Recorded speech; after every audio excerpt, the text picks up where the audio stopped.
Hey everyone, Daryl here in the JCR garage, and I want to tell you a quick little story about the JCRManche and how it caught on fire. Yes, you heard me right. The JCRManche actually caught on fire, and I can talk about it now. It's been a few weeks, and I was sad. But at any rate, it's still here. Look, it did not burn for very long because we always carry fire extinguishers in our rigs.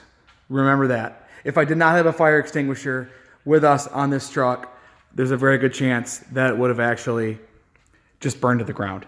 And why did it catch on fire? Well, that's harder. So when we had this thing at Auto Body USA before we went out to Vegas with it, on the way home, it had a little bit of a stutter. It was like a mid RPM stutter under boost. I didn't have time to diagnose it. We had to get to Vegas. So I threw it in the trailer. Figured we'd deal with it. We deal with it later. So we got through the SEMA show. Everything was fantastic. We drove on SEMA Ignited, which is a lot of waiting. It's like driving out of the convention center, waiting in a line behind the convention center. I think we were waiting for like 2 hours or 3 hours in line. And by the time we got to that line, we actually drove down, drove down the street in Vegas, drove to SEMA Ignited. This thing was running pretty bad. It was loading up. It was just running really crappy. And there's no way I could fix it at the time, so we just parked it. Not super worried about it. So we loaded in the trailer after SEMA. We went to St. George, and we planned on doing a little bit of wheeling to get some photos and some video, but it wasn't running great, so I knew we weren't gonna have a full day. I pulled it out of the trailer, opened the hood, and I went over some wiring quickly. There was a couple little things in the factory harness that maybe were problematic, so I quick fixed those, but it wasn't really fixing the problem, but it wasn't running terrible. It was just kind of missing. So we're like, well, we'll go four-wheeling with it. We'll deal with it when we get home. So we're driving down a trail in St. George, and I'm in low, and it's revving out pretty high, and I'm talking to Russ next to me, and I'm not really paying attention to the air-fuel gauge at all. And all of a sudden, I go to push the clutch in, and nothing happens. Nothing. So I'm like, oh, I just lost the clutch. Okay, that's weird. Maybe it was touching the header or whatever. So pop the hood, fire. On fire. So I look down right here, and there's just flames coming up from this section right here.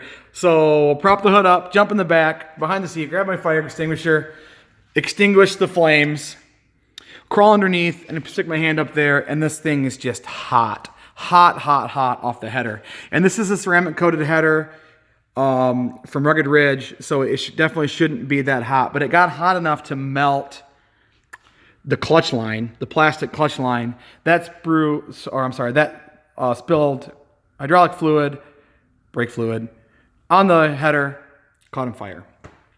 So we got it out. Our friends at Canati Tires were there with us with their 4-door JK. They pulled us back to the trailer. We starter crawled into the trailer, and I haven't thought about it. I haven't thought about it for weeks. It's been sitting in the warehouse, and our Toys for Tots drive is this weekend. So I'm like, you know what? I should get it running. I should get it figured out. So I've got, a new master cylinder, a new slave cylinder. I've got a couple of the sensors that I didn't replace when I built it. But I just started tearing apart the wire harness, and I found a few things. First of all, I found this guy. This is a TPS sensor plug, and that was melted from the fire. So there's no way to know if that was bad before or not.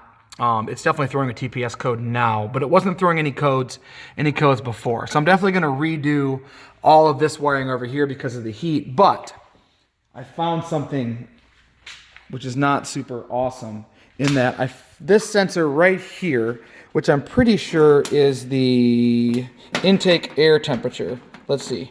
Yes. Intake air temperature sensor. This is how I found it. Yeah, that's not soldered. That's not anything. So, we bought this Jeep from someone who did the conversion, and this was hidden underneath shrink and underneath very factory looking that fiber tape or whatever. So I had no reason to think that I needed to go through this whole harness and see what was wrong because it was running fine. Well, it turns out I have to go through this whole harness and figure out what the previous owner did and fix all of it. So what was my stumbling problem and my voice and this truck? What was the stumbling problem? I don't know. We're going to figure it out. I'm guessing that it was running extremely rich raw fuel into the header, and then that was, so we were probably getting some combustion outside of the engine, and I'm guessing that's where all the heat came from. Why is there raw fuel? Is it coming from an injector? Is it coming from ignition timing? I don't know. But what I'm going to do first is I'm going to pull this whole wiring harness apart on this side, redo any jankiness, clean it up, tape it up, get it going before this weekend so we can bring this thing to Toys for Tots. So lessons learned from me. Always carry a fire extinguisher. I always do anyways. That's the first time I've ever had a vehicle fire and the first time I've ever even used a fire extinguisher on anything in my entire life. I'm 36 years old, so that's pretty good. So always carry a fire extinguisher. Second, if the truck's not running great, maybe just don't go four-wheeling with it. I really wanted some video and I really wanted some photos in St. George because it was beautiful, so I chanced it. I knew the truck wasn't running right, but I assumed a small miss wasn't going to be a problem. But compounded with a supercharger, compounded with a wiring harness that I don't really know the origins of, that was a bad move. And I was bummed, man. I was really bummed because I want to be the type of company that brings a rig to SEMA that's ready to wheel, and I thought that we did that. And then I found out that there were still some problems. So I love this truck. It runs amazing. Well, it will run amazing. It looks amazing, and it's just going to take a little bit of work to get it running perfectly. But it was a bummer, right? Like you want everything to work awesome all the time.